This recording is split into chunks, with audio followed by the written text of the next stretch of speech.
اللہ پاک نے حضرت نوح علیہ السلام کو اپنا نبی بنا کر بھیجا۔ اس زمانے میں لوگوں کی عمر بہت بڑی بڑی ہوتی تھی۔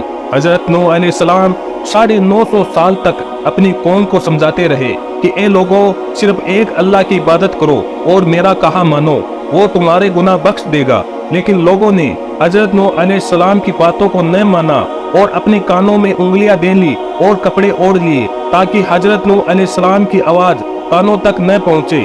حضرت نوح علیہ السلام نے ہمت نہ ہاری اور وہ برابر سمجھاتے رہے اور کہتے رہے، اے لوگو، اللہ سے معافی مانگو، وہ بڑا معاف کرنے والا ہے، وہ تم پر آسمان سے بارش برسائے گا تاکہ تم خوب اناج پیدا کر سکو اور اس کے ذریعے سے بڑے بڑے باغ پیدا کر دے گا، ان میں نہریں پیدا کر دے گا، تمہیں مال و دولت دے گا اور بیٹا عطا فرمائے گا۔ تمہیں کیا ہو گیا ہے کہ تم خدا کو نہیں مانتے؟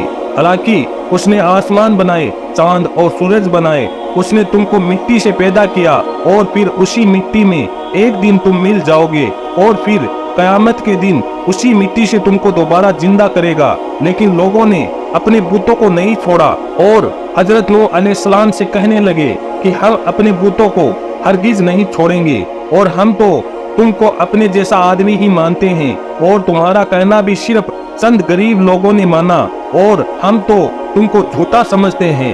حضرت نوح علیہ السلام نے کہا، میں تم کو جو نصیحت کرتا ہوں اس کے بدلے میں تم سے کوئی مال و دولت نہیں چاہتا، اور جو غریب آدمی مسلمان ہوئے ہیں اور اللہ پر ایمان لائے ہیں ان کو میں تمہارے کہنے سے نکالوں گا نہیں۔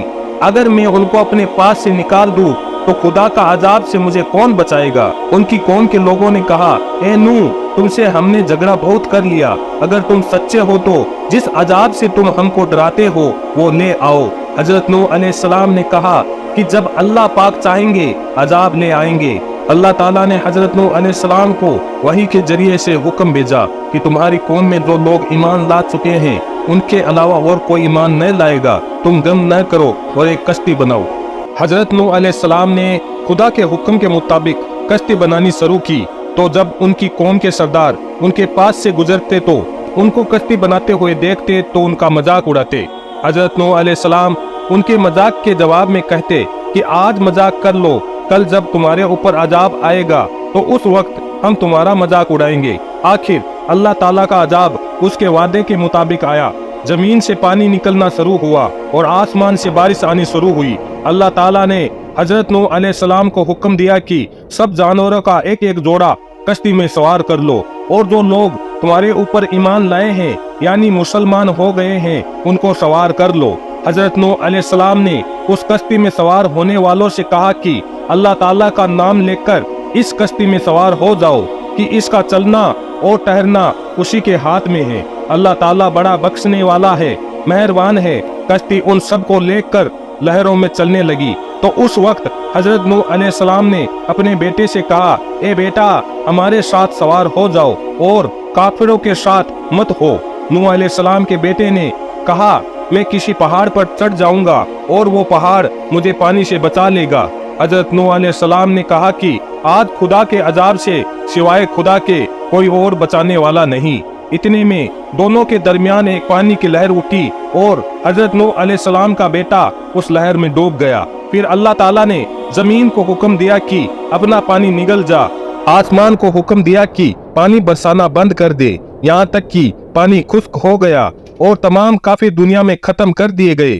حضرت نوح علیہ السلام کی کشتی کوہ جدی پہاڑ پر ٹھہری۔ حضرت نوح علیہ السلام نے اپنے پروردگار سے عرض کیا کہ اے میرے رب، میرا بیٹا بھی میرے گھر والوں میں سے ہے اور آپ کا وعدہ سچا ہے۔ یعنی حضرت نوح علیہ السلام کا مطلب تھا کہ اے اللہ تعالیٰ، آپ نے وعدہ فرمایا تھا کہ تیرے گھر والوں کو اس طوفان سے بچا لوں گا، پھر میرا بیٹا کیوں ڈوبا؟